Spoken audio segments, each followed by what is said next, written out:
The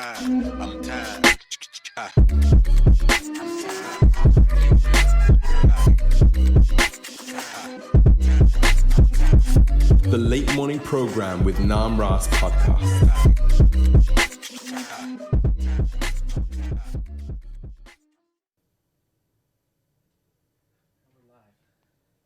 Okay. I was just reading some memories. From? Just looking at all the Karamakan Mirages. I have like a journal, just like every time I met him, every time he would visit. So just sort of stuff I wrote down, just trying to refresh my memory. Wow. A little bit, yeah. That's so cool. How has that been for you since his departure? Because for a lot of us, it's uncharted territory in one way. Yeah. Because we haven't experienced that. So there are devotees like yourself and others who have experienced that. Yeah. How has it been for you? Yeah, well, it was quite, it's interesting for me because my father passed away in December and then Maharaj passed away in March. So I was like sort of dealing with both at the same time. Just they both had cancer. And yeah, I mean, for me, it was definitely an experience of almost really having grown up. Like now it's like, okay, they're not here now anymore to like protect us or like tell us what to do. Now you have to take responsibility and decide what it is that you want to do. Because I once asked Maharaj that at some point, I had a discussion with him. I don't remember what was the context, but it was a few months before he passed, and then something had happened and he'd pushed me to do something and I did it, and I was very glad that I listened to his advice. And then sort of we had a moment and then I said like, you know, when you're not here to push me anymore to do these things or like these things that I know I should do but I don't want to do. Yeah. It's like, what am I going to do? Like, how many times have you done that now in my life? And then he said, yeah, I'm not going to be there to push you all the time. At a certain point you have to grow up and be able to start pushing yourself and like really becoming like what Prabhupada called independently thoughtful, being able to now think everything that you've learned and apply that to certain kind of responsibility. So that's sort of my experience when Maharaj passed away. I was like, okay, well now I have to decide because he's not here to come in and fly and rescue me. You know, that's what it used to. My experience of life was very much like that for so many years because I was in South Africa and he used to come 3 or 4 times a year there. And then we were in New York and the same thing, he would come, you know, in a year he would come like a few times. And then you would have this experience of the guru coming in and rescuing you. Yeah. And then he comes and okay, now everything makes sense and you can answer your questions and there's enthusiasm and there's inspiration. Yeah. And now it's, you know, you're not going to be saved in that way anymore. So it was for me like a very sobering experience and a call to sort of grow up, become a little more responsible and feeling that burden shift in one sense, both for the temple and then also just with my father, just my life, like my mother, like who's going to take care of her, all these kind of things that you never thought about before. Yeah. It reminds me of Srila Prabhupada's disciples that they were also like our similar age, even younger, a lot younger actually in some cases, and they had to do the same thing, like take responsibility. Or even during Prabhupada's time, you know, the train stops, okay, get out and make a temple, you know, and all that stuff. It's hard being responsible and older. Yeah. Well, it's interesting. I once Maharaj, because, you know, when we came into the Brooklyn Temple in 2019, or the first time when he became involved in 2017 already. Mm-hmm. And then in 2018, I came with him in June, July. Came for the Rath Yatra in 2018, just quick. And at that point, I had no idea what will happen in the future. I was just sort of traveling with him. Yeah. And I remember coming to New York and I was like, wow, this place is crazy. I don't think I want to come back here again. And then we came in 2019 and we got involved and it became my whole life took a whole other turn. But then at some point in the beginning, those first year, 2019 was the pre-COVID year. And so that whole year was like very intense because things were still in full swing. The world was still, you know, in a previous time. And I was like, with the most intense energy of Maharaj was also focused on the temple. And a lot of things started to move. People started coming in there and it was great, but it was like very challenging. And then I sat with Mirage one point, we had a discussion. We would sort of debrief sometimes, sort of after a long day. We would like sort of recollect ourselves. And then an interesting point, and he said, now as we enter into the modern, as the movement matures, there's like a huge focus on your nature, everybody being engaged according to their nature, and like trying to make things a little easier, and sort of, put systems in place to make things easier and sort of accommodate people's individual natures or whatever. And he's like, he said, but many times I didn't do something because it was my nature. He said I was just thrown into a very difficult situation. There was no system to support us, and then you had to just figure out how to survive, figure it out. And like he had ended up doing so much construction in Mayapur. He hated construction, He was like, he didn't like it. And he said he was doing some construction in the Samadhi, and then his spiritual master at that time, Bhavananda, came to him and he said, so do you like the construction? And he's like, no, not really. And he says, good, because you're in charge of all the construction in Mayapur now. So then he just had to do these things which were like not really him. Oh my gosh. But he was making the point that you also get something from that sometimes, to be thrown into a very difficult situation and then to learn how to figure it out. And that's what I appreciate a lot about that older generation, that first generation Prabhupada disciples. When you hear their stories, in the car just here, we were speaking about, people who stood in Vrindavan in like the 70s and 80s and the 90s. And you also get something from that, from doing something difficult and learning, becoming a little more resilient and trying to survive that.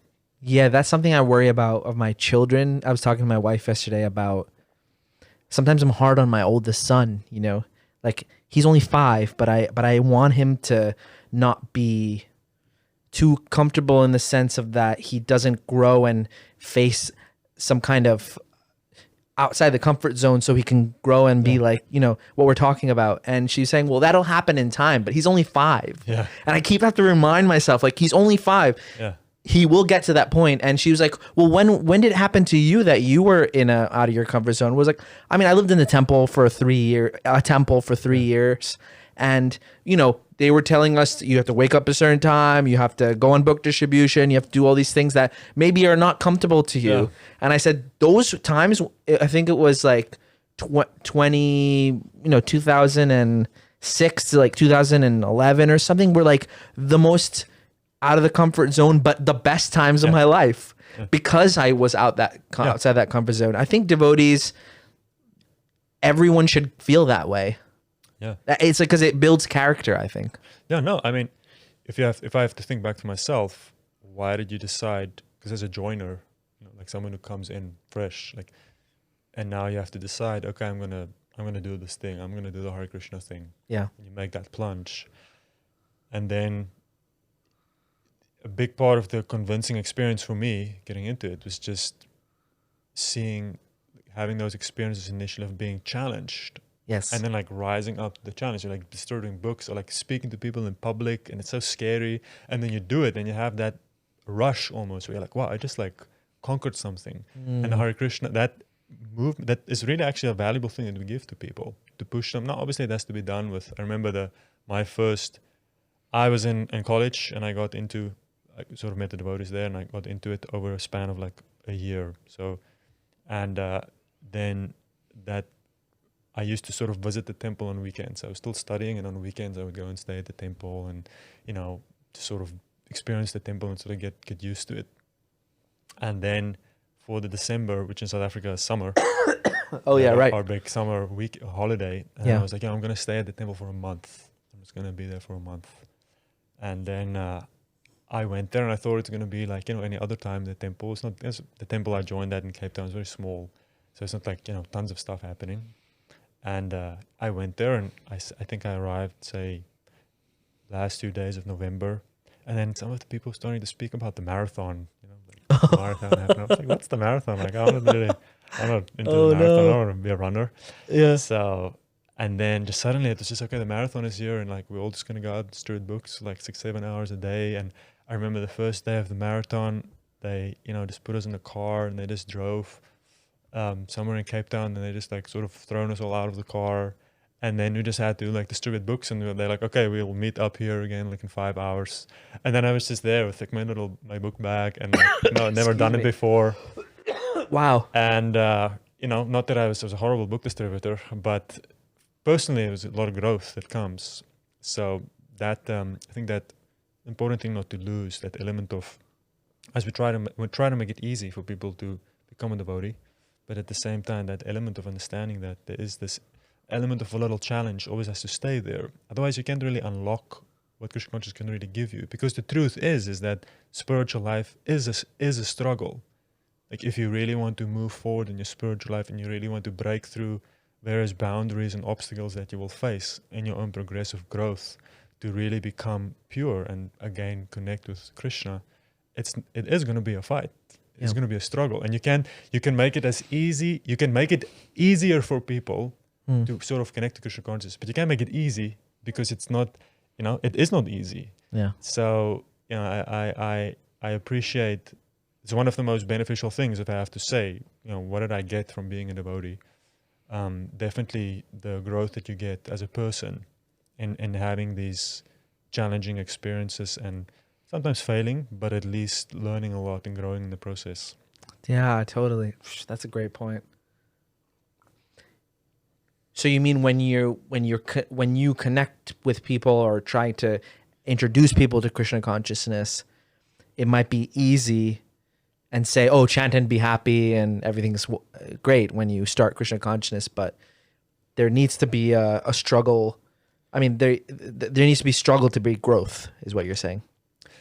Yeah, you can't change it. Well, I mean, like as our movement grows, remember there's now the initial stages of our movement was one in which, at least when Prabhupada was here, the big focus was on establishing temples. Practically, the big thing was like physical property. Yes. Buying and owning property. Yeah. And many devotees, they sacrifice their lives, a whole generation sacrifice their lives in raising money to large amount to buy these buildings. And looking back, they didn't know really, as Prabhupada said, we want to buy a temple, so we're just like doing this kind of stuff. But now you can see what it's basically allowed the movement to stay. Like these temples are fascinating because when you buy that physical real estate, it means the potential for something to happen stays there. And you can see, and Brooklyn Temple is a good example. Yeah. For such a long time, nothing was really happening, and it was like the building was not, but we owned it. Yeah. And it never went away, and it was Hare Krishna was there, and it's like, you can't get rid of us. And if you see that power, and then now, many years later, now something can happen, and you'll see a lot, probably, there's a lot of temples in America, even in the world, who might fit that category, like temples that, maybe a little empty, there's not much happening, but the potential is there in the future that something will happen. So a lot of that initial time was just securing real estate and, establishing those temples, the Prabhupada called those embassies. But then we saw even towards the end of Prabhupada's life, it was at 76, he said, that famous letter where he said, now, no more temples. Like now, no more expanding. Now we're going to try to boil the milk letter. Yes. So shifting, okay, next phase. Like now we have to start boiling the milk. And then that other, famous quote at the end where he said that was 50% of my mission. And the other 50% is the Varnashram. So, okay, what does that mean? It means, well, now we need to do some social development. Social development means you make it a little more accessible for people, not just that everybody has to live in a temple and renounce everything. We want to make it more accessible, give people various ways to connect, allow for more social growth, and for children, all these other kinds of things. And that's a big part of what we're trying to do. But keeping in mind that you're not going to make pure devotional service easy. Yes.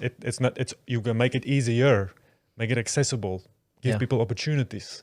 But it's a struggle, and that you can't change that element of it. Yeah, that accessibility question is really interesting.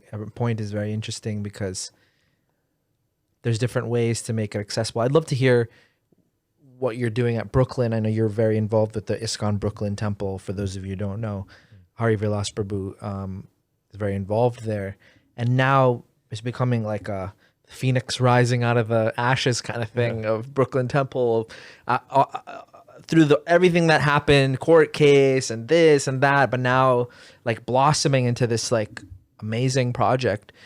What are some of the principles that someone like you, who's kind of a leader there, are working off of to make it accessible for people? Is it, kind of no dhotis, no kurta, no kurtas, just no anything with the cultural thing? Or is it, this is who we are, and this, like it or not, this is who we are kind of thing? Where does that, Where do we fall? where does your kind of, I mean, we're not, Brooklyn Temple is, we can't hide who we are there. Right. It's like, it's too obvious. So Yeah. we're not even going to try. yeah, No, but I mean, also, it's an interesting temple, and I think to a large part, what makes us, a lot of our strength is that we have various generations that are cooperating together. So our temple president, Hans Rupa Prabhu, who is like, very senior disciple of Prabhupada, and Ram Roy Prabhu, so older generation, and then a lot of younger people also there who just really work well together. Yeah. So it's a nice combination of like the various generations that come together that create also just a more natural setting. If it's only just a bunch of young people, if it's only just older people, it's, it becomes exclusionary, because, like, you're not going to go to a temple if everybody there is 60. So the first thing I think with a lot of accessibility is just having the various generations present. It is more important than what people are wearing or whatever. So just having true. a bunch of people of like mixed ages, and then it's like, oh, I can go there. And but we have various kinds of endeavors. When Karmakana Maharaj first came there, he made it clear to us that is the challenge in the temple, is that that neighborhood has changed now, like so much residential areas and hotels and apartment buildings or whatever, and we have to find that way to somehow either connect with the people who live there. Otherwise, what's the point? Point of having a temple there if you're not going to connect with the people in the area? And that's difficult. It's difficult because you have to now actually compete in a certain sense with a place like New York, because people, they can spend the time wherever they want to. So you have to now sort of convince them to come to your temple. They can, in New York, there's so many things you can do on a Saturday or a Monday or at the evening.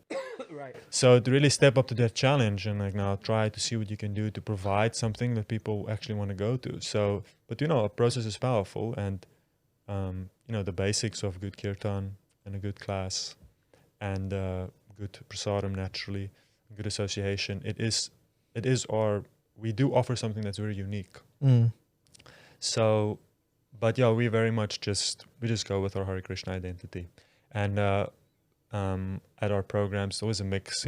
People wear dhotis, people wear that, and in New York, people just don't really matter. It doesn't really matter that much. They don't give you a second look when you're walking down the street with a dhoti. I remember once one person told me, he said he was coming from out of town, and he went to Tompkins Square Park because he wanted to see the tree. And he said then he just went there and he hugged the tree, and because he had traveled, taken a train and like a plane, and then he was like actually quite tired, so he decided, I'm just gonna sort of sit beneath a tree and maybe close my eyes, and then he ended up falling asleep underneath the tree, and then he sort of woke up and he felt a little, he's like, oh my gosh, and he felt a little sort of self-conscious, just sleeping in public. And then he was thinking for a moment, felt a little ashamed, self-conscious, and then there was just this guy in a pink G-string that just walked past him.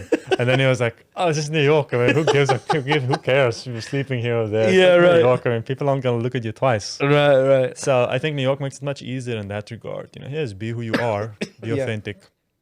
And not so much these various tricks and stuff. Like, there's no, I think in a lot of discussions when the question comes, okay, how are we going to reach out to the world and share the process of devotional service with people? It's the external stuff. This is really, one has to start separating the essential stuff from the details, the secondary things. And it's not like one little trick that if you do this, then suddenly your temple will be overflowing with people. If you just wear a shirt and a tie, and then suddenly you're gonna have people knocking down your door. It's not really the main thing. You have to have that focus on the process. And having people who really engaging with the process and creating a mood. But I do think that the trick with temples is just a lot of young people, like having young people in there and doing bringing that young energy is what ultimately is like the engine that propels a temple. Because a temple is, it's like such a a lot of energy to keep that thing going. Specifically, a temple with big deities, just the amount of like physical energy to have all those services covered and to clean it. So I think, just a lot of people, and that's the thing that we did. We have about 40 people living in the temple now. 40 people. Yeah, That's it's amazing. a lot, So that just like as more people come, it just becomes more.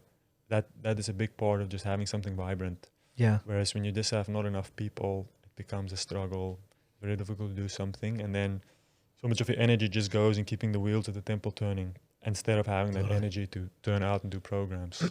I mean, that in itself is such a huge success to have 40 people living in the temple. You young people too. I mean, the state of North American ISKCON, not to be like negative or anything, but from Sunday night to Saturday, most temples are quite empty and not much going on.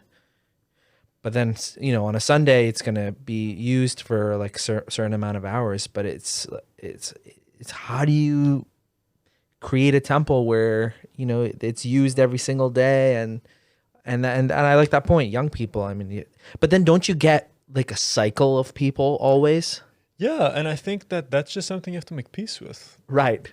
I think there's this thing where if you try to organize something, you have to be very careful with trying to create something that is permanently viable. Yeah. Because the reality is nothing is really permanently viable. So, I had the same experience when I moved out of the temple, when I started to have to decide sort of my like career and life and all these things. And then you have this thing of, I'm gonna, like, you feel this pressure to create some dream life and like, what are my dreams? And then I was like, actually, I just have to think what I'm going to do for the next maybe 40 years until I die. It's not like I'm going to be here, I'm going to do this eternally. So when you start looking at temples, it's like, it's made for just like the army, The army is like 80% of the army is just young people who do it for 4 years or 8 years, and then they move on and they do other things. And the army is just like, that's sort of how, how we work on. Many big corporations in New York, they also work like that. Like they run on just getting interns and like people lure your young people in there and they do it for a year or 2 or 3, and then some of them end up staying in the company forever, but most people will turn over and go do something else. So I think the Mormons, they also have that concept. They just have kids after they study, after high school or after college, they just do 2 years, do 2 service years, do 2 years of service for your church. So I would look for something we haven't really developed it as much, but I think in the future, I think it is could be a really powerful thing if you just have a culture where when your kids, after they finish high school, after they finish college, just go do 2 years, 2 years in the temple. And then if you have tons of householders all over America and you have a lot of kids, you just go 2 or 3 years at the temple, then the temples are always having people come in, and it's like people, and it's not like new people who you have to now, get them off drugs and like whatever else it means. It's like a huge thing, So you have kids who grew up in it and like they know the culture, they know everything. And I think even at our temple, we have quite a few like, second generation, like kids who grew up in the movement, and they just make such a wonderful contribution. I can do it for 2 or 3 years, and that's how I see a more sustainable future for the temples. And then you just have young people come and run it for a few years, and I think that's how it's going to work, because at a certain point, no one stays young forever. So you have to, if you want young people, you have to get people coming in regularly. Yeah, like in New Jersey, we had at a point where it was all young people, like white. It was just all white people living in the temple when I was a kid.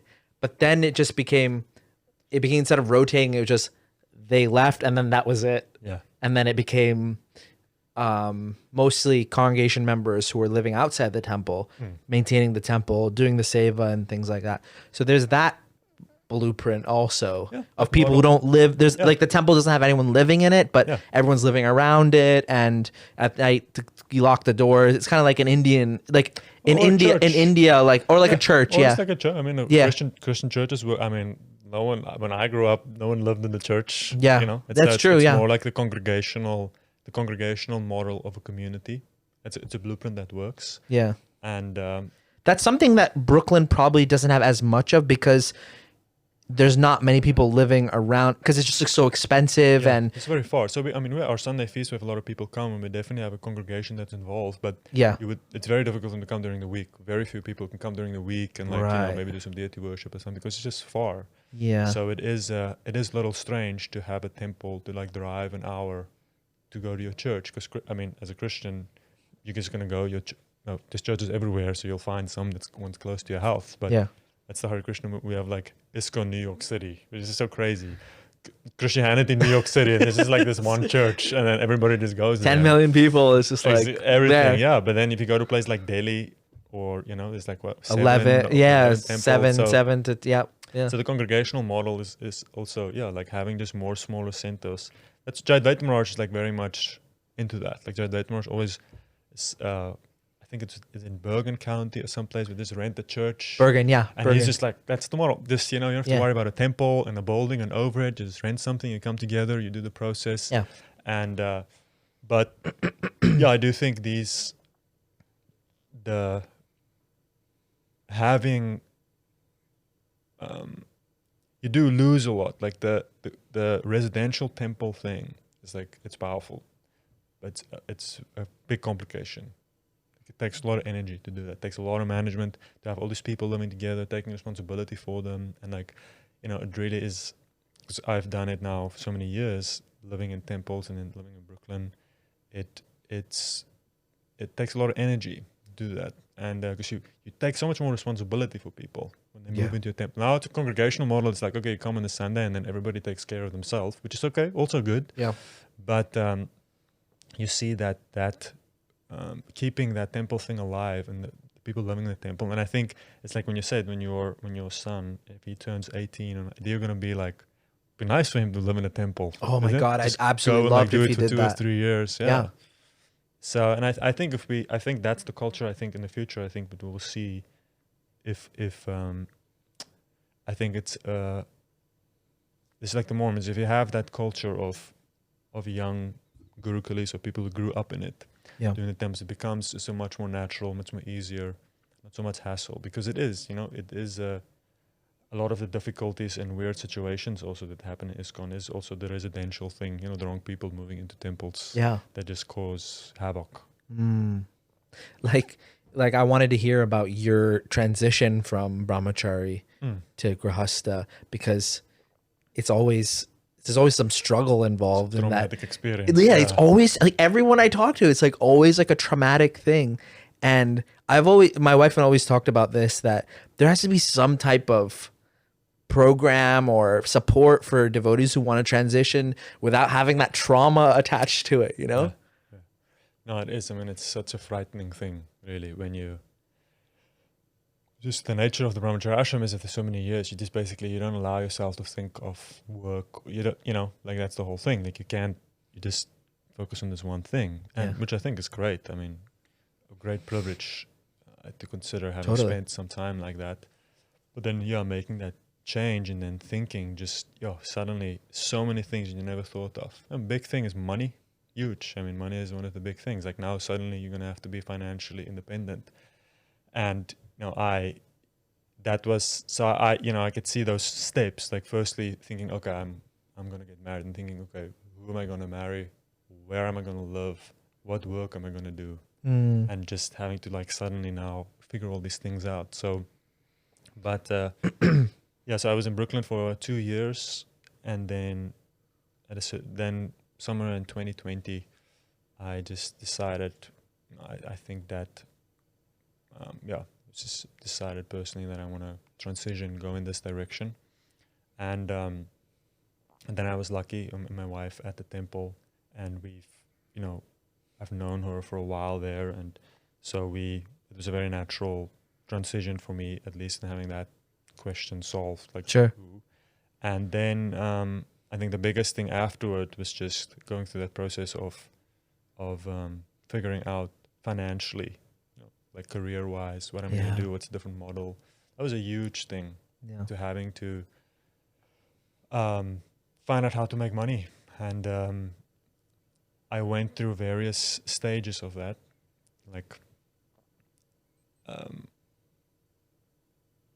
thinking first, there is, even just with social media and stuff now, there's a big school, I would say, or a big trend or influence of people sort of deriding just a 9-to-5 job. You say like Totally. living the dream and like being self-employed and like being a content creator, Financial freedom, all that kind of stuff, you know. Can't So stand that. So I was like, God, maybe I should do that, you know.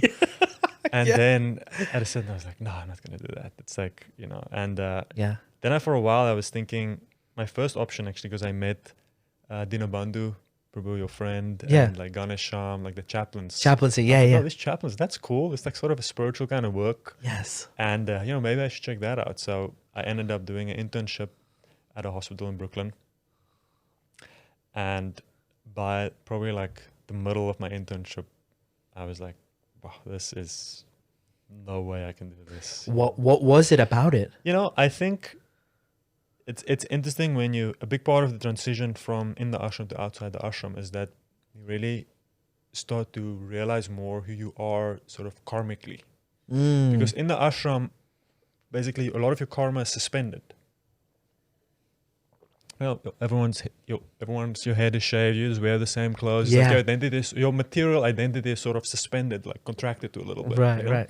And like if you look at a bunch of Brahmacharis, you can't really say what's their personality or what they like. Like, you know, you can't really say. So, and so then I think my initial thought, I was thinking, I want to do something spiritual. And I think there's this thing where we have this idea when it comes to career, and it's also part of the live your dream kind of sort of propaganda that you see, is this idea that your work is like your defining thing, and your work has to be like what you love, and like that has to be like your life purpose. And then you have to find this career where it's like everything comes together, like your purpose, your mission. And as a devotee, like as a full-time devotee, you have that experience. It's like my work and my spiritual life and my mission and my eternal identity is just all collided. Like I'm just like working for the Hare Krishna mission. And but then the moment that you have to start charging money you have to start making money from something, then it's like this whole other thing that enters in. And so I thought chaplaincy was going to be the closest, because I thought, okay, at least it's also spiritual identity. But when I started to do it, I have to be honest, like I just realized that, I am just actually not a priest or even really the helping identity or the helping services. I just don't have enough emotional energy to do that. And then when I looked back at my life as a devotee, or life in the temple, I was like, well, what did I really do in the temple? I was actually just like more of an administrator. Okay, I was like a monk. I was like, I lived as a monk. I wasn't really living as. I was like, okay, I was celibate and I was single, but I was just a missionary. And what did I do? I was just, I sit in the office and I administrated stuff and I did construction projects and I like organized human resources, whatever. So I just sort of had this big shift, like what I actually did the last 10 years, and then I just sort of I just thought, well, why don't I just do what I was doing before? Yeah. And see if let me do something like that. So my last few it was very difficult actually for me as a chaplain, like walking into those rooms, like because you have to do the rounds, So then you're like there and you're like the chaplain, and even have to be honest, the religious identity is very difficult for me. Like just being like the priest or the religious person, and then you have to go pray with people and stuff. It's like, it's not really my scene, So and when you have to go into the hospital room, and you have these people who are like really, sometimes some of them are just like, who the hell are you and what are you doing here? And other people just are like in such a case and such stress, and I was like, wow, I can't actually help. I just don't have that energy to help people. Wow. So then I did like a whole flip around, and I ended up, I realized the last 2 years that I was in the temple, I did a lot of construction projects. So I learned a lot about just how construction works, which is also new. I mean, I never did it before. I did in Brooklyn Temple.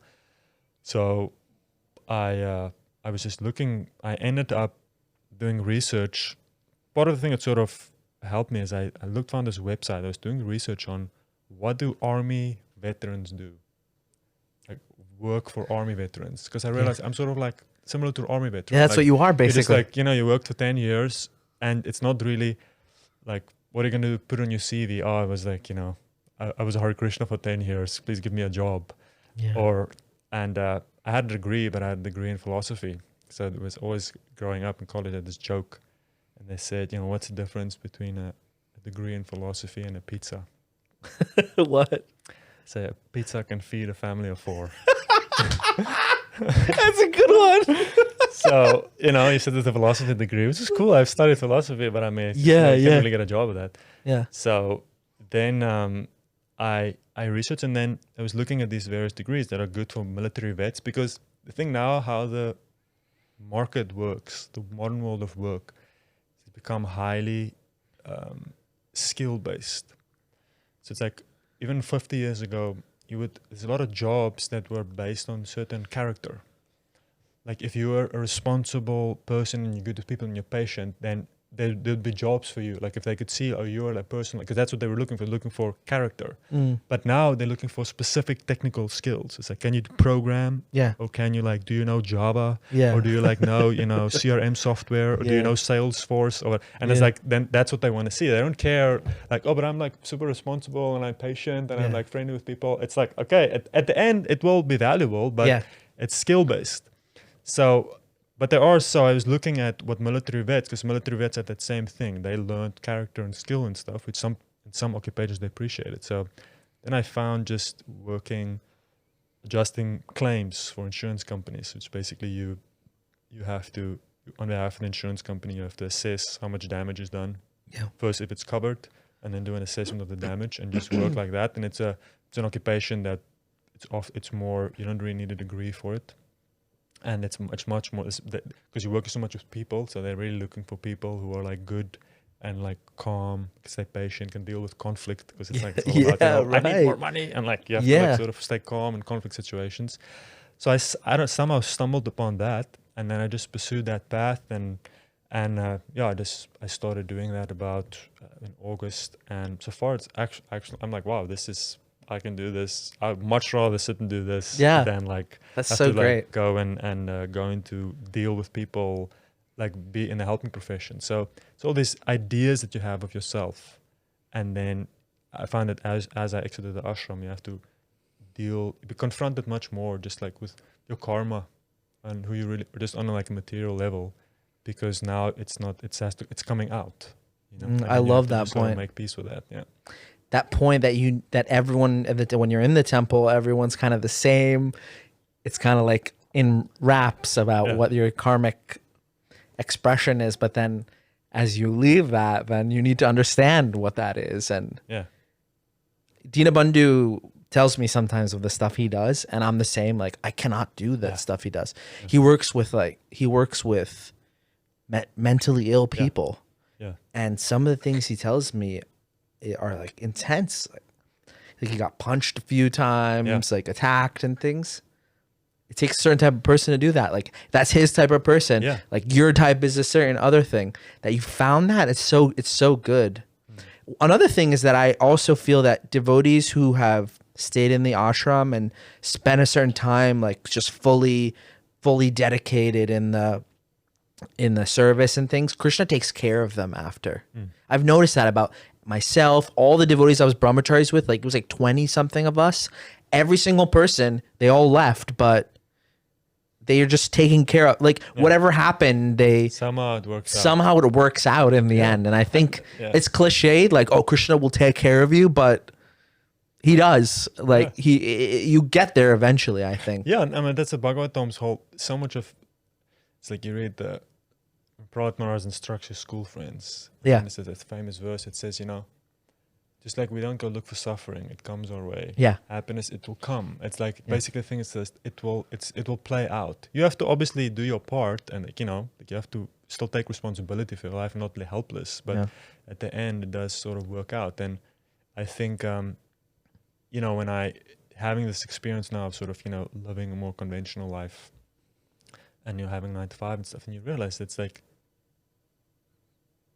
the main thing, because a big breakthrough that allowed me to sort of make peace with how life is going to look now, and starting to make like accurate choices that are in line with sort of my nature and conditioning, is firstly understanding. The first big lesson is that choosing an occupation that's not based on necessarily what you love, but it's based on what you're good at.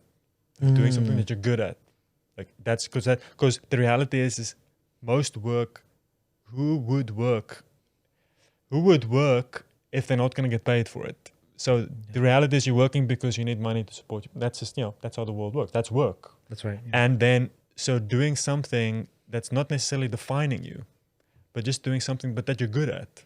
And that makes it much easier, because now like I'm not afraid of going to work, or like because I'm doing something that I'm good at it, so it fits my personality type. Yeah. And then realizing how just making that shift, because a lot of the modern world, because occupations are so troublesome now, you have a lot of troublesome occupations that are very intense. They firstly, it takes years and thousands of dollars to become qualified to do these things. Yeah.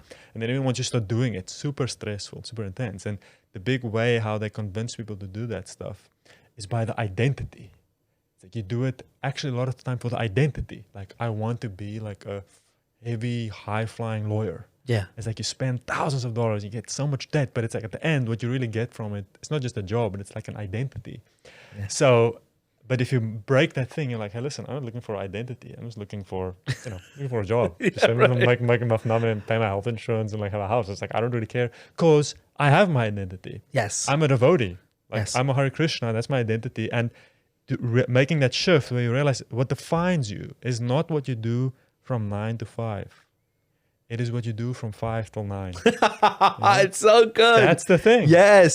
That's who you are. Like, it's the stuff you do when you're not paid money for it. It's the more life-defining things. Wow. And I've had the shift now, just making that experience, because at a certain point you also try, or maybe I should try to live off a spiritual occupation, like, maybe live off preaching, or like, whatever it is. And I'm like, no, like, I want to just keep these two things completely separate. Yes. I have my stuff that I do for money, which is taking care of my family, my responsibility, and all my Krishna stuff is like all voluntary.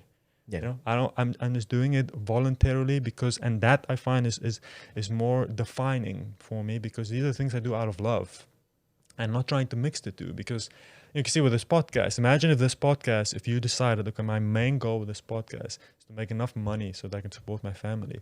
What are you going to have to do then? Then the whole thing changes. The people Completely that you get changes. on, you're going to be speaking to me. I'm not going to make you any money.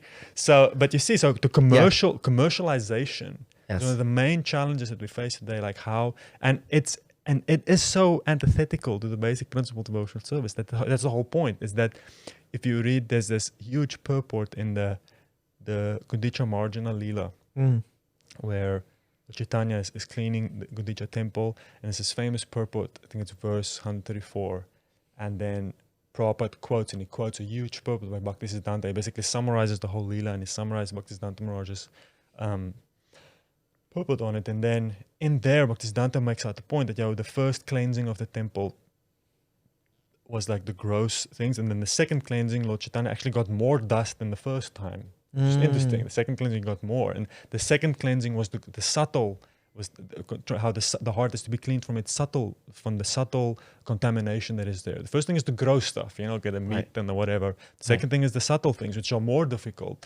And then he makes that point. It says like it is, material. Prabhupada says the modern. It says material. I'm trying to think what exactly it says. The economic development. That is the contamination of the modern world, where it's like economic development is something that has to be contained.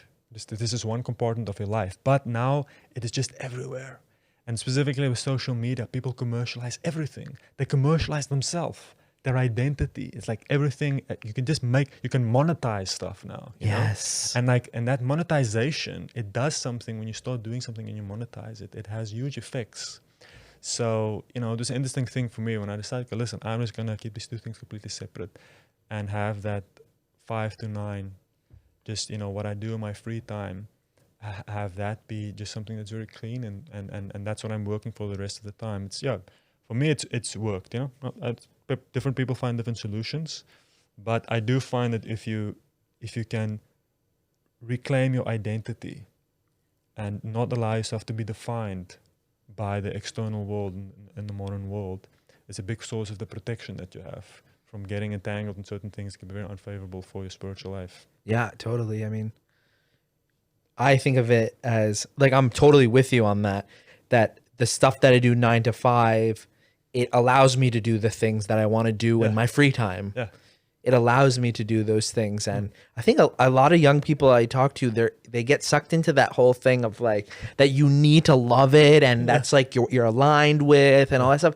It's such a lie. It's such a lie. I mean, it doesn't need to be like that. And especially if you're not so much involved in Krishna consciousness, maybe that's the avenue you want to go down. But if you're a devotee and being the devotee is important to you, then it doesn't have to be like that. And keeping those things separate is so. So say once you're a devotee, you've taken the red pill. Yeah, you take the red pill. Yeah. So you can't you're gonna take up some kind of a cause. It's like, but then you're gonna be like, I'm sorry, but ultimately this is just not really useful. So and it is that saying how what I've seen is that it's when you space out and you waste your free time, it is then that your 9 to 5 becomes unbearable.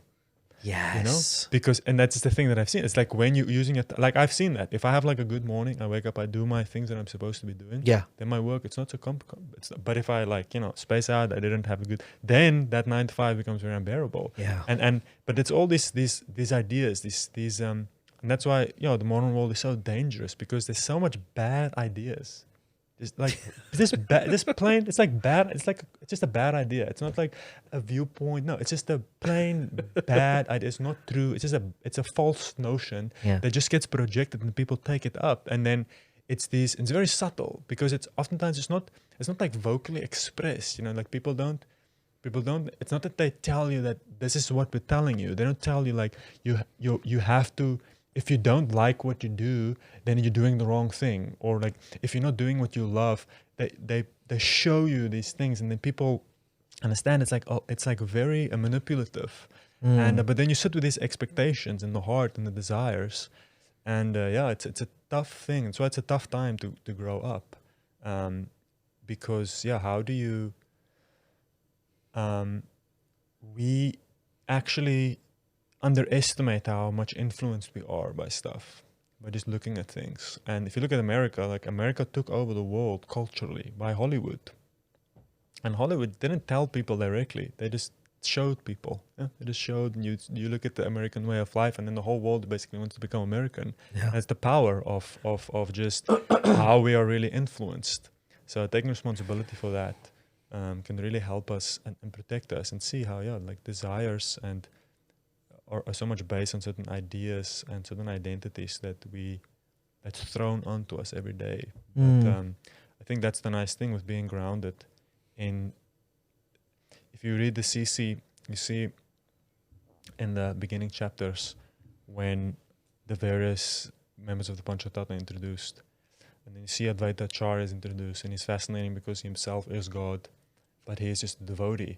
And there's this one section where Advaitacharya is just like basically saying how ecstatic it is to just be a devotee, and it's just like repeatedly, it says, I'm a devotee of Lord Chaitanya, I'm a devotee of Lord Chaitanya, and it's just like you can see, it's like, and then there's this big part, but the power of the identity, of like really just like embracing that identity in your heart, like, listen, this is what I am, I'm just a devotee of Lord Chaitanya, and the amount of protection and shelter, if you can really just, that is what protects us, and that's what protects us from the world. That's what makes us immune to the contaminations that can come from living in a society that is ultra fruitive, ultra twisted in how the identities that people pick up, and it's such a simple thing, but we underestimate the power of just really making peace with just being a devotee, and just making that like your primary self-identification. Very powerful thing but it's like very simple, but oftentimes don't underestimate how much power is in that simple thing. Gosh, I love that point so much. That focus I had when my daughter was born, and I was off social media for about 8-9 months. I was off, and the amount of brain space that got freed up for me to, like you're saying, make me not convince myself, but identify like, okay, when I don't have social media and all these other extra things, what is my identity? Because it was so based on social media. As sad as that is, And when that was taken away, I became really young again. And I was like, what am I meant to do? I'm meant to do devotional things. I'm a devotee and all those things, like exactly what you're talking about. And yeah, my relationship with social media, like, because social media is such a proponent of all that stuff that you're talking about, that manipulation and all those things. How do you interact with social media? Like, are you one of those people who are like completely not on it, or do you interact with it a little bit? Because from what you're saying, it seems like you've really thought out that this is not something that is good for me, and that you've already seen what it's doing to other people, or what it's doing on a more wider level, like in America and things. So, I mean, I think that I remember once I told my Maharaj at this thing. I've had the relationship with social media because for a long time I was completely off it. Yeah. And then I sort of got on it, and then I went off it again. And I told Maharaj, I said, Maharaj, I deleted all my social media. I'm like, and then he was like, why did you do that? It's like, God, you can reach so many people. It's like, the potential of it is so amazing. Right. So I feel that the problem in the modern world is that how far are you going to run? How far can you run away from these things? You can try to cut off it. There's like, I watched this documentary of a group of Mennonites, and that's their whole thing, is that, the world is they agree with us, the modern world is there's something wrong, and they want to get away from it. Yeah. And then there's this group of Mennonites, because in America, a long time they used to live rurally, live in Ohio, but now it's like even there, it's like it's just creeping. The modern culture just creeping in, and the phones are there, and now there's this group of Mennonites that basically want to go buy property in the middle of the Amazon jungle somewhere in like freaking South America, because like that's where you need to go if you want to run away. That's the last little place you can go. Yeah. So what I have done for myself is just like how successful I am or not, at least, but I have a principle. I think you start off with having to understand that these things are dangerous. That's the first point. Understand you're working with something that's very dangerous. But there's this. Have you ever heard the saying of riding the tiger? Speak about Kali Yuga as like riding the tiger. Mm-hmm. So in Kali Yuga, it says like, because even Kali Ma, she rides on, Durga Devi rides on a tiger. Mm-hmm. So Kali Yuga is like a tiger. If you wanna fight a tiger, there's no way you're gonna win. If you want to fight it head on, it's like maybe if you're a Rajput Kshatriya or something, you have a chance. But most of us, So they say the only thing you can do is you can try to grab onto the tiger and like get on the tiger's back, and you just have to hold on, and then you have to just wait for that tiger to run. At a certain point, when the tiger is tired, then you have some chance maybe to win. Just this, I don't know where it's from, like some Bengali or some proverb somewhere, riding the tiger. So Kali Yuga is like that. So I think the only way you're gonna survive is to prioritize some level of absorption in Krishna consciousness. So my spiritual master has this a schema that he taught me.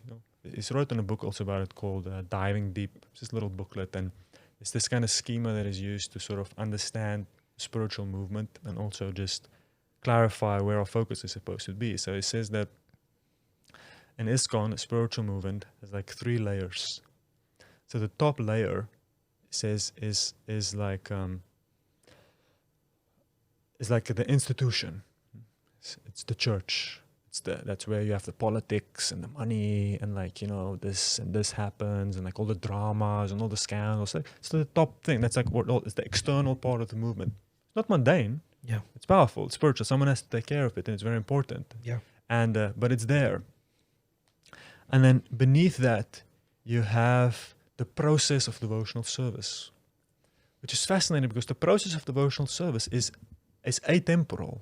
It's ahistorical. It's like we can sit now and chant Hare Krishna, and Narottam Das Thakur, they were also just chanting Hare Krishna. They were reading the Bhagavatam, and they were reading the Bhagavad Gita, and like 1,000 years before that, and 10,000 years into the future, what are people going to do? They're going to sit there, they're going to chant, and they're going to read, and ISKCON there's going to be some situation in ISKCON at that time, and it's like something going to happen, but the process of devotional service is like, it just takes you to this realm. It's just like now, history is not really so important. This historical flow of events, and this thing happened, it's the 80s, and now it's the 2020s, and this thing it's like, yes, that stuff stuff is there and it's important, but the process of devotional service is something different than that. It's actually a deeper level of devotional service. And when you start speaking about becoming a devotee, or like really becoming firm in your faith in Krishna consciousness, that's like where you want to spend most of your time, you know. And obviously beneath that, the deepest layer is the layer of divine inspiration, which Maharaj called it. It's there when you start meeting Krishna. Like when you see Krishna's influence in certain events or in your life or in the holy name, or you really have that experience, like, which is something beyond just like engaging with the process of being absorbed. It's like when you have these deep spiritual experiences, or where, you know, certain times where we see Krishna intervenes and make things happen and the magic happens. There's crazy stories that devotees sometimes tell distributing books, just like you meet this person and this person's, you know, like, you know, these mystical things where it's like Krishna's level is there, like Krishna's personal interference or whatever, his hand of God is visible. And it says that the different kinds of devotees, the Kanishta Adhikari, the Madhyam Adhikari, and the Uttam Adhikari, that's basically, they have access to the movement according to their qualifications, you know. So the Kanishta Adhikari has Kamala Shraddha, his faith is very weak, the absorption is weak, the taste isn't there. So when they connect with the spiritual movement, most of their connection is going to be on this institutional layer. It's like all the organization, and like their Krishna Katha means you're gossiping at least about the devotees, you know, at least you're gossiping about the Hare Krishna. So it's okay, you know, it's better than that. You're like there and you want to know what's happening, and it's like all these social things that are happening, and it's like the big dramas, and you get caught up in the struggles of the time and whatever. And so, but the Madhyam Adhikari, his focus is on the process of devotional service. And then that is really what the movement is all about. These temples are made for that. The temple is not just there to, you know, not just there, okay, we have a temple and everybody's there and there's the politics and this and that. No, the temple is designed, it's basically to facilitate like an entry point into the process of devotional service. And it is there. The only way that we will be protected from the modern world and its influences in social media and these things is some level of personal absorption in the process of devotional service. Membership is not going to help you. It's like, and so what I found for myself is just certain very specific rules, you know, like simple things. Like what I do is I put my phone on flight mode in the evenings, and I just put it on flight mode after breakfast. You know? Okay, sometimes, you know, I can't do it or whatever, but in general, it's like trying to just push it back. Can't avoid it completely. I'm not gonna like go off it. Sometimes I go on there, but to just to sort of contain it and to push it back, and to, you know, a big part of, if you read principles of personal organization, and you see like a big thing is just, it's not really about like certain things like social media or whatever. It's just about putting it in its place, making sure that you do the most important things first, like you stack your day with the most important things, and then you will be protected from when you go, you know, then it's like you just have to make sure there's not so much space for social media to come and take over your life. And I think that's the only way. Like if you're just going to say, I'm going to go off social media, and you see those people, they make a post. Okay, I'm not going to, sorry, I'm leaving Facebook. Yeah. And like, that's me, 100%. And like 1 month later, they're like, back. They're commenting again. You're like, and then just that status isn't there anymore, you know? Yeah, that like Raga Devesha is so, it happened, like I've been doing it for years. Yeah. For years and years, like on, off. And it's, I mean, that point you made, the personal absorption, that's where I see like devotees I really admire who are like advanced, that I see that it's not a thing for them, because they're just tasting something that's different and so much deeper and profound, that something like social media or interacting in that way is just dry and tasteless. That's what I'm trying to work towards. Well, I think dry and tasteless, I think that's a high level. That's a high level, yeah. If it's like, most of us we find ourselves in the point where we are simultaneously attracted to Krishna and to Maya. Yes. That's our position. Yes, That's the condition, soul's precarious condition. Like, I mean, don't get me wrong. Like on YouTube, you unleash me, I can like, you know, just go and like, you know, and that's why I'm so afraid of it. It's because I have there's so much taste there. Yeah, like, a lot of taste. Yeah, so totally. But I do think that what we don't do, like I had a certain point in my spiritual life where there's this beginning stages is super important. The power of discipline, I mean, it cannot be underestimated. Discipline is essential, and I think when you move it in temples, that's what you get exposed to, like a culture of discipline. It's like, wow, like God, I never had, I thought I was disciplined, but like now it's like you have to wake up at 4, and it's just so, and you experience the amazing benefits that come from taking up that discipline, and it's powerful. But discipline has to be like all these virtues or all these things that they have their counterpart that balances them out. And like there's this element of a certain point in my spiritual life where I was so focused on discipline, and it was going very difficult, and I would sometimes like grind myself down into a point where I don't really have any enthusiasm, inspiration anymore, by making just more and more rules for myself. And like, I'm going to save myself with rules. And then I think a large part to the association of Gatha Maharaj, because he had this interesting sort of priority in his spiritual life, where he's like, you have to take your devotional interests more seriously. Like, you have some natural curiosities for some things. It's like, it's not like we don't have any interest in anything. It's like we have some interest, but like to see, and I've tried to over the years have this thing where if I have some interest in something that's even remotely connected to Krishna, I'm just like, whoa, this is like important, because somehow it's like I'm lucky. There's, the other day I read this, like I saw this painting of doing something on the Mahabharata, and I saw this painting of like Krishna and Satyaki, where when Krishna went just before the Kurukshetra war, and he's making his last attempt to convince Duryodhana to just not have the war. And that's where Duryodhana wants to arrest Krishna.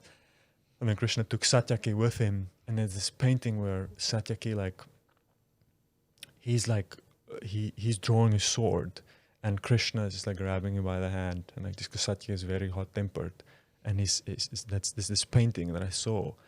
And then I was like thinking, who is that? Who is that person? Krishna, who is he grabbing? And then I was like, it's Satyaki. I was reading it's Krishna and Satyaki in the court of the Pandavas. I'm like, who is Satyaki? Like, right? Like who is this person? Like, what is his story? And that's what over the years I've had the thing where I have this kind of question, this interest. I'm like, whoa, like let's just go. Like, okay, somehow it's here. And I think all of us, we just don't take it seriously enough. Like sometimes we have these things that we have some natural desire that will take us closer to Krishna, but we underestimate the importance of these things. And then we think, what's going to save me is like taking a vow that I'm just not going to use Facebook for next year. But it's like, but the other thing that could save you is if you have some interest in reading about Satyaki, just go for it. And like, just go Google it and like find out who he is. And I think that's, those two things, and that's one of the main things I learned from Gatha Maharaj, is like, again, like igniting a sense of curiosity and interest, and like just like really seeing wherever you find something you're interested in developing that's connected to Krishna, to prioritize it and not to put it off, because somehow we do even that. It's strange, isn't it? Like, even the things we would like to do, then somehow we convince ourselves, no, either I don't have the time or I want to do something else. It's not directly Krishna conscious, or it's not that important. It's not that important. Yeah, but it is. So when those two things can start to combine, our natural interests and Krishna, that's when it becomes much easier, And it's not just, I mean, like you're saying, to come to a point where we totally lose taste for material, for mundane things. That is, that's tough. That you really have to put some work into it. But at least we all have some enthusiasm and inspiration that should be fed and really prioritize. And then that's a little easier to start off with, I think. What was the middle one? The middle one was the process of devotional service. The process, the Madhya right. Manikari, The process. Right. Yeah. That's a great point, that people who just stay on the top, the topics would just be about either other people or the society or things that are going wrong or things. If you stay on the top and you don't dip down to the bottom, that thing is going to take you to Vaishnava Parat at some point, most likely. Yeah. That's because that's just the nature of how these things work. Yeah. So that's very dangerous, that top layer. And then sometimes you meet people who've been somehow connected to Krishna consciousness for like 40 years. And some of them be connected, but they didn't. You can see they didn't dip in enough, and they didn't get as much benefit as they could. Yeah, I've read this really awesome quote the other day. It was,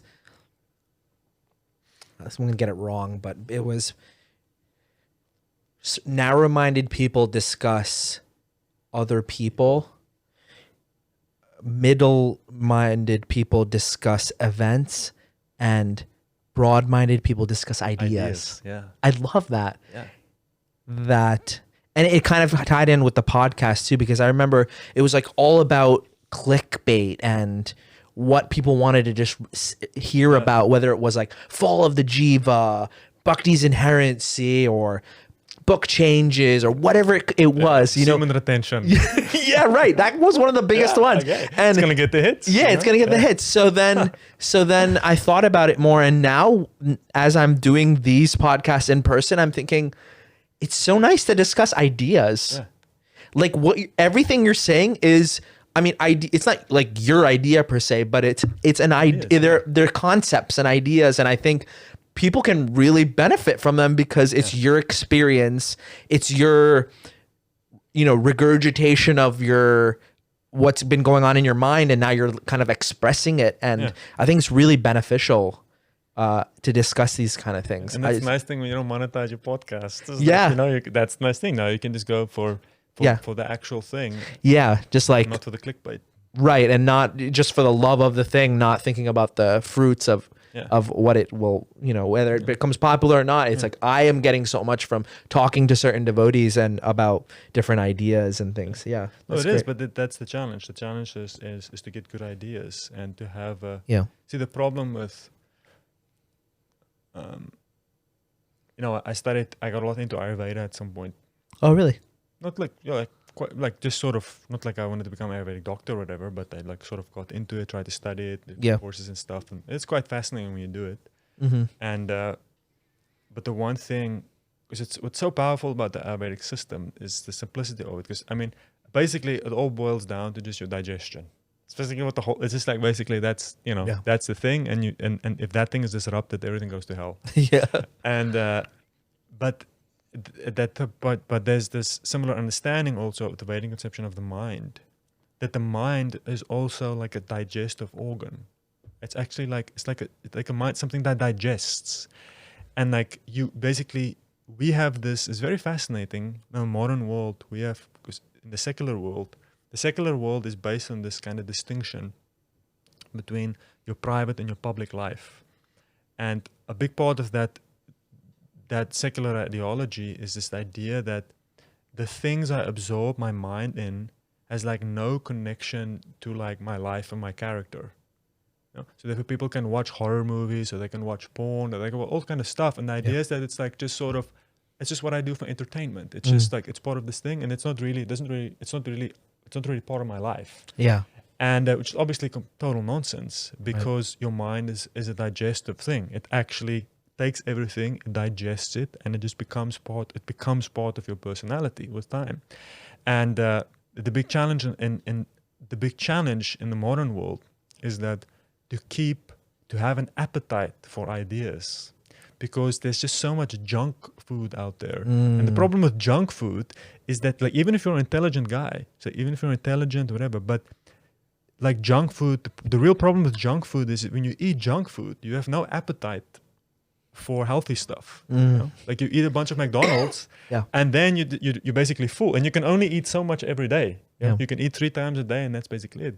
So that's, I think, when it comes to social media and stuff, that's the real danger, is that you basically lose your appetite for like higher quality information, higher quality ideas, even just, you know, like, it's not that there's a lot of ideas out there that are useful also in spiritual life. It's not like only, you know, necessarily strictly just reading these things. It's like there's even just, if you want to go and, like, you know, look at stuff on YouTube, there's the different modes of nature. So maintaining like a good appetite for good ideas, like you're saying, not going for events, because it's always easier.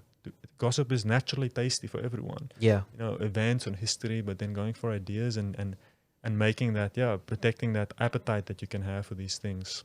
That's such a good point. Yeah. Yeah. Did it teach you in Ayurveda that that whole concept of the mind is something like a digestive? That's an Ayurvedic principle?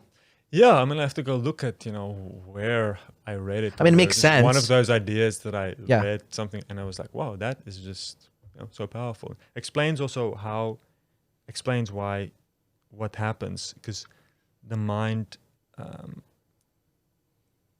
explains that information overload, like it's makes you understand what happens. Just like when you eat too much, when you just take in too much stuff, you just become dull. You can't like think anymore.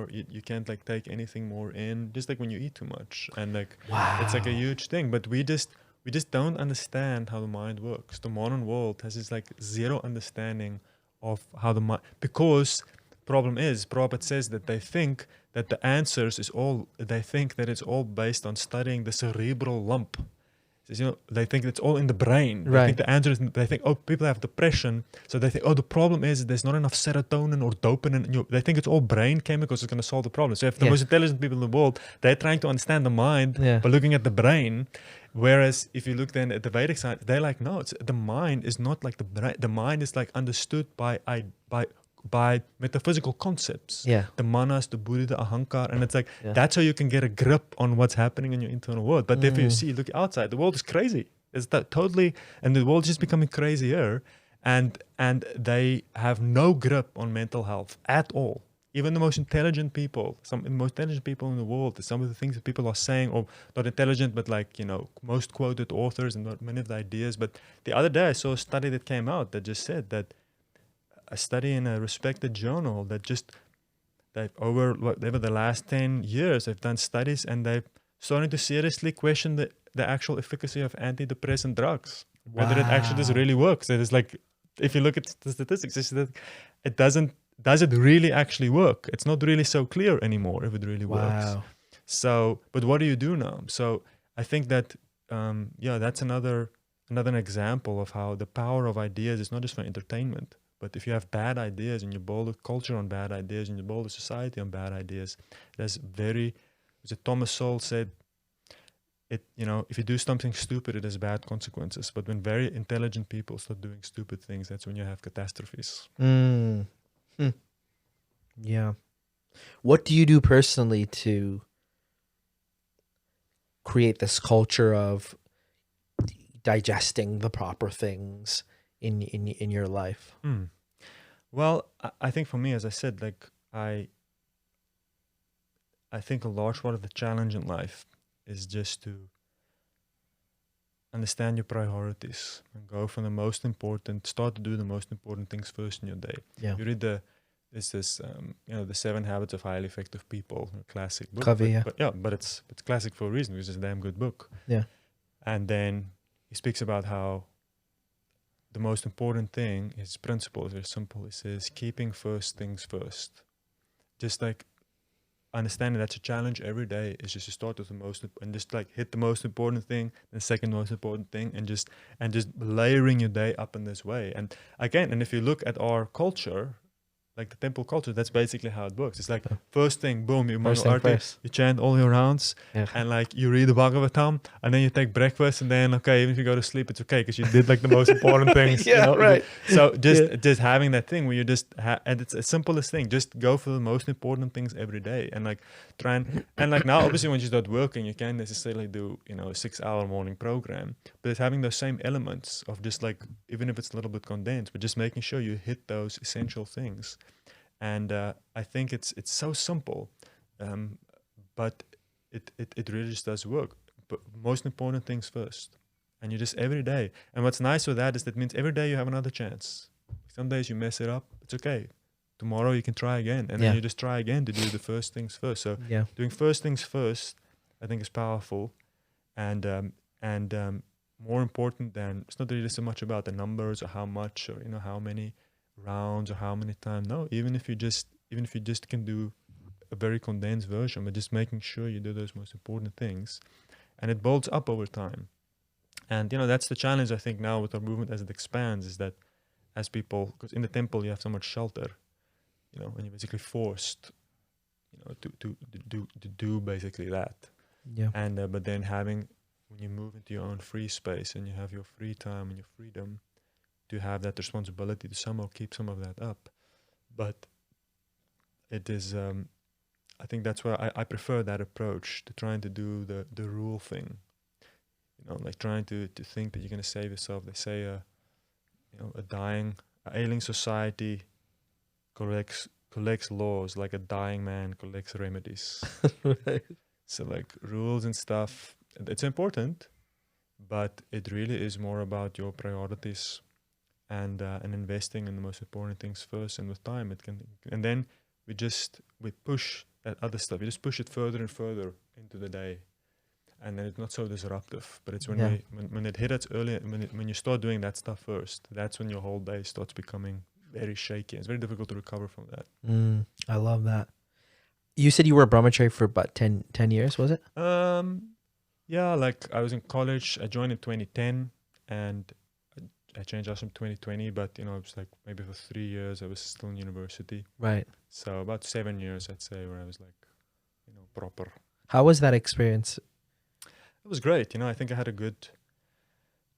had a relatively, I'm not unchallenging, but untraumatic experience. I was lucky. I had a good friends. We were a bunch of friends that all joined Krishna consciousness together. Really? Many of us were friends. We knew one another even from before. It was like, at a certain point, because I was in Stellenbosch University, which is about an hour's drive from Cape Town, and that's when I joined. And I had a good friend of mine, Kavi Karnapur. He had been studying Sanskrit with Gopi Paranadhana. Kavi Karnapur. Sounds familiar. Yeah, he's also in America at this moment. So okay, where does he live? He's also in the New York area. He's an astrologer now. Okay. And he basically came back from India. And then he was just okay. His Guru Maharaj told him you have to go preach. So he came back, and he's just like, just straight from Govardhan. He lived in Govardhan for so many years, and just Really. And then I met him, and I just came to devotee, and I met him, and then like within a few months, he's like, okay, I wanna just move in with you into your apartment. So he just like moved in. So just like me and another devotee, we were sharing an apartment, and we were just going to college. And then this Brahmachari just came and lived in our apartment, and then things just sort of developed from there. And then later we got a house, and then we sort of developed an ashram, sort of just developed around us. And at a certain point, there was a whole bunch of us really into it, and 4 of the guys all went to the same high school. And it was very cool because we were all like sort of friends outside of, and then it's like easy, it's like actual friends. Like even if we weren't devotees, we would have been friends. Yeah. So it was a very great time, that time in South Africa. And but then I sort of got connected with Krishna Maharaj, and my relationship with him was, people have different ways to connect with people. So the Krishna Maharaj, many people, is like the kirtan, that's like the kirtan thing. Like our connection is not, I could never play mridanga for him, kartal. I can't do musically, I can't connect with him. Right. So our connection was always first based on like books. Like I helped him, he was writing a lot of books. I traveled with him 1 year, and I helped him with like some editing and research. Nice. And then later helping him with some projects. So because he was always doing the Mayapur master plan, the Vrindavan master plan. So I would like just go and sort of be a secretary for a little bit. So that sort of then pulled me into New York.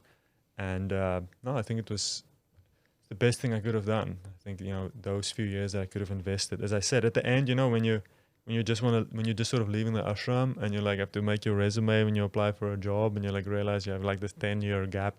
Yeah. You didn't really, you don't have anything to put on there. You like feel a little bit, geez, and like you look at like your friends who are now like 30, and they've like have a career for the last like 10 years. And then you feel like, geez, what did I just do? But at the end, is as you're saying, like things work out, and then you're like, well, what did I get? Oh, I got some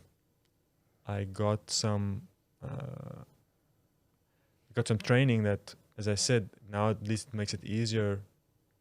There's some more hope to try to stay absorbed in Krishna consciousness. And that's really what you get as a Brahmachari. Mahatsa. Totally. That verse,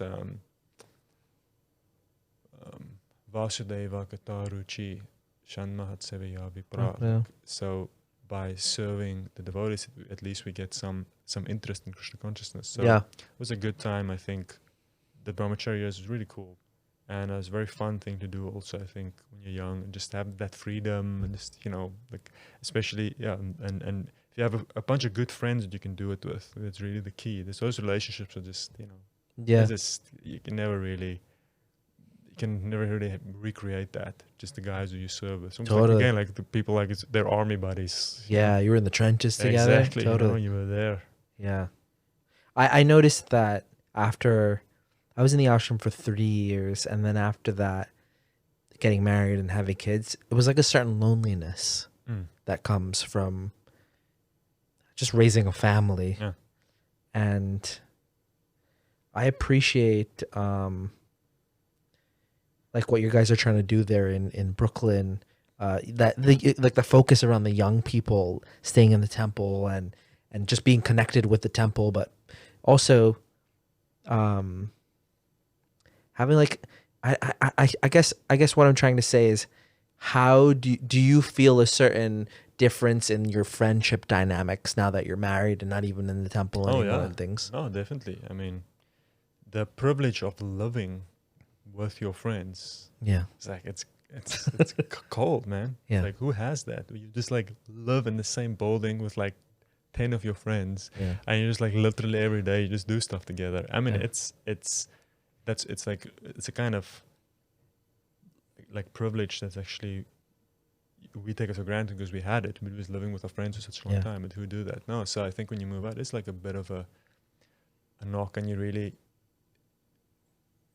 it's a challenge because you really just have to prioritize it and like at least stay connected and spend some time together. And what I do now is like I have a good friend, Premananda Kirtan, who I know from South Africa, who's also ended up in New York, and we have this thing where we like connect, not like a lot, like maybe once a month or something. We'll make time to come together, and we just have like a rule: we come together, and then we make like an agenda. Because the thing is, we can't, it's like this is our little time, so we make an agenda like what should we get to, and like before, and then we write everything, and like before we get into it, we're like, now we're just gonna read something or like do something Krishna conscious. Like the day we were sitting and we're just reading the Mahabharata for like an hour. So nice. And then we're just like, and then it's like, okay, what's happening? Like whatever, this, how's your retirement fund going? Whatever, like getting into all these kind of things. But I think it's like, I think there's a qualitative element in the Sangha that one just has to sort of, I would miss those days of just like living, with like all your friends. Yeah. And now, like you're saying, being sort of distant from that. And I think you're also lucky, like once it's your wife, they say in, what is it, Kali Yuga, the predictions say Kali Yuga, your wife will become your best friend. Because the reality is most people are, it's just you, it's like your family is so isolated from everything else. That friendship of just marrying devotee is also excellent because, you have at least like a friend also with you. But having that sort of connecting with guys or, like with your other friends, you definitely feel it. How more difficult it is to just get them. You just need to put more of an effort in than it was before, where it was like no effort required. You're just there with everybody. And it's being careful like when you actually do make it up together, not to waste that time. That's true. Really just because you only, like I'm saying, it takes so much effort and you can only spend like 3 or 4 hours together. And so I think that qualitative element, that focus really helps. You can get a lot of juice from it. But it is it's a pity also what I see with what I've realized myself with having certain of these friends. You also had certain people that you've known for like 10, 15 years, is that you're probably not actually going to make new friends like that. You're like not? I don't think so, because the thing is, you can't like say, okay, we met and now we can be friends. But the reality is that it's going to take us 10, we're not going to be able to spend 10 years together. That's right. Because we just don't have enough time. Yeah. So like to have those like friends, and you see it sometimes with our senior devotees, they have like these friends that, like I know Shashi Kapoor has like this friend who lives in Japan. Mm-hmm. Yeah. He goes to visit him. Yeah, but why? Yeah, because they distributed books together. Yeah. Like that's the thing. They were the guys that, so those relationships that you make is like difficult to recreate that. Definitely. Time again to with one another. Yeah. Well, Harivilas Prabhu, it was really nice talking to you. I've never sat down and talked with you extended period. I'm very impressed by your wisdom and your just everything you're saying. I really jive with, and I hope we can spend some more time together in the future. But if you want to get in touch with Harivilas Prabhu, I'm going to put his contact in the description when this comes out. As usual, please like, subscribe, comment, and I have a fundraiser if you want to. I don't know when this is going to come out. Probably this will be out in February of 2024 because I'm just like taping a lot of stuff. But thanks again, Prabhu. I really appreciate this. And I hope I can do the Brooklyn Temple thing. Come set up the pod at Brooklyn and get you on again, maybe with some other devotees as a group thing. Maybe you and Premananda Kirtan. That would be really cool, I think. Cool. Yeah. Actually, I'm planning to have him on. Okay. Him and Hari Raval. We talked and we're like, let's all three sit down and talk. Yeah. It'd be really neat. Yeah. Nice. Well, thank you again, Prabhu. Appreciate it. Thank you very much. Okay. Thanks, everyone.